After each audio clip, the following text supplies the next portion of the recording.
So after listening to the mixed book, we're going to make our own mixed cities. The first thing we do when we get a piece of paper in the art room is we write our name in pencil.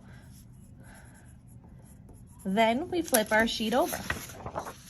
You can pick if you'd like your paper facing horizontal, which is the long way, or vertical, up and down.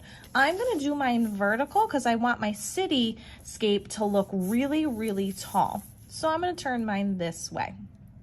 We are going to start by using Sharpie, and our Sharpie is permanent, so we need to work very slowly. We are going to make 4 buildings, and to make our buildings, we're going to use the edges of our paper. So I'm going to start halfway on the left side, and I'm going to draw a line going in towards the middle, a horizontal line. That's about the size of my thumb, and I'm going to work really, really slow. So there's my first line. Then I'm going to do a vertical line, which is up and down, going all the way to the bottom edge of my paper, trying to make that as straight as I possibly can because these are going to turn into buildings. Then, going off of this corner right here, I'm going to go up a thumb's length, like this, and then I'm going to go over a thumb's length, going nice and straight. There's my horizontal line. Then I'm going to add another vertical line going all the way down to that bottom edge of that paper. You're going to do this 2 more times. So measure with our thumb. If you want to make it a little bit shorter, you can. And I also made it at a different height. I'm going to go all the way down to the bottom. And one more. Maybe I'll do a really tall one. There's my straight line up from that corner. And then across, just like that. Since this is going to turn into our buildings, I got 1, 2, 3, 4. I'm going to start adding details of my buildings. And buildings usually have different types of windows. So I'm going to add different shapes as my windows. If you want to add extra details like doors, you can add doors as well. Or if you want to do different shaped windows, you can do that as well. So start adding your details in.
Perfect, so I have all of my window details in. Everyone's is gonna look a little bit different and that's what we want. So I'm gonna put my Sharpie cap back on. Now we have to make our mixed people. So you'll see on your table, you've got your primary colors. You've got your blue, your yellow, and red. And believe it or not, we are not going to use paintbrushes today. We're gonna use our fingers. So we are finger painting. What I would like you to do is 5 dots using each color. So 1, 2, 3, 4, and 5. These are going to turn into our mixed people, so these can go anywhere on your drawing. I got a little red still on my finger, but I'm gonna switch to a new color. So I'm gonna do 1, 2, 3, 4, and we'll do a guy up here, 5. And then my last primary is blue, and I have a paper towel nearby. If you need to wipe your hand on a paper towel, you can. And I'm gonna do blue. So let's do a guy right here. 1, 2, 3, 4, and 5. So there's our primary colors.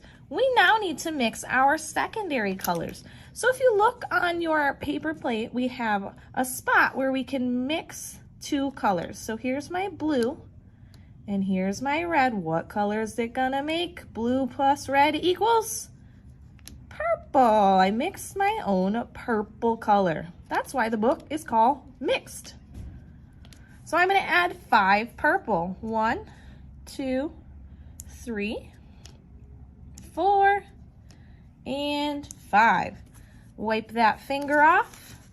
Now we gotta mix our next color. I'm gonna do blue and yellow. What color will this make?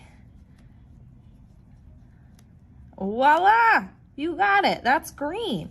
We're gonna do 5 green. 1, 2, 3, 4, and 5. And we have one more secondary we need to do. I'm gonna turn my plate. I've got yellow and I got red. What color is it gonna make? I think I need a little bit more yellow.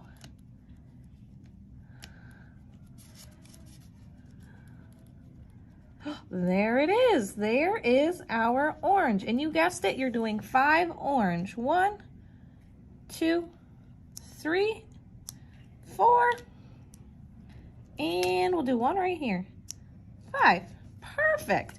So once our finger painting part has dried, we're gonna turn those little dots into people.